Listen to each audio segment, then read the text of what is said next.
જય માતાજી ભાઈઓ, બહુ સારી જગ્યા છે, આવવા જેવું છે, થાકી જવા જેવું છે. 700-800 પગથિયા છે, પણ બહુ મસ્ત જગ્યા છે. લોકેશન પણ બહુ સારું છે, કુદરતનો નજારો છે અહીંયા. બધાને ફરજિયાત જરૂર આવવું, મજા આવશે. જય માતાજી. કઈ કઈ જગ્યા કઈ?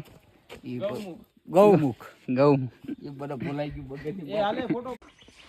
ભાઈઓ અમે બધા ગયા હતા દીવ નહીં, સોરી, આબુ ગયા હતા અને પછી અમે ગયા હતા. ક્યાં ગયા હતા ભાઈઓ? આપણે ગૌમુખ ગંગાએ ગયા હતા માતાજીને દર્શન કરવા. અને આ ભાઈ છે અમારો ધ્રુવભાઈ બહુ થાકી ગયેલા હતા, પણ તોય તે પરાણે અમે ચડાવ્યા છે એમને. આ ભાઈ વિજયભાઈ આ બહુ ગુડ માણસ છે. આ ભાઈ છે ને બહુ વ્યવસ્થિત છે. કાંઈ ચડી ગયા, કાંઈ પાછા આવી ગયા. આ ભાઈ અમારે છે કૃણાલભાઈ, એનું યુટ્યુબ ચેનલ છે. તમારું યુટ્યુબ ચેનલ નું નામ આપો ભાઈ. કઈ channel? Rakhdu Gujju. Okay bro, bye. Like કરો, લાઈક કરો. Bye bye bye bye bye bye bye bye bye by.